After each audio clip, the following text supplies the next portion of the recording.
Hi, so today I'm going to show you how to do a Divi Overlays general pop-up. We've already done one that covers the button pop-up where you actually click a button, but this one will just pop up on its own. So I'm going to go ahead and click Add New.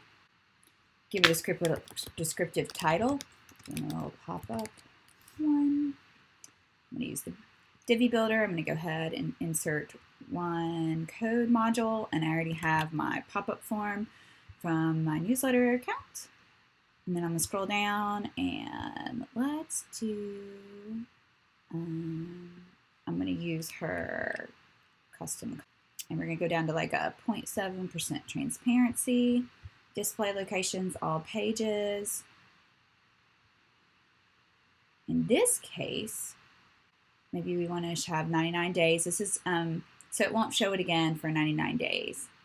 And automatic triggers. I want to do exited tint. So you do want to disable a mobile display once, and you could actually schedule it. I'm just going to have that disabled. So I'm going to click publish. Now I'm going to load her site.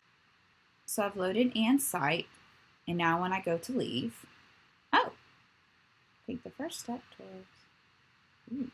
Yes, I want to be friends. So you can't miss it. And if the pink is too much, we can always adjust the pink just by changing that overlay. And you can actually have it completely transparent. You could have just the form pop up. But I think the pink is pretty attention getting.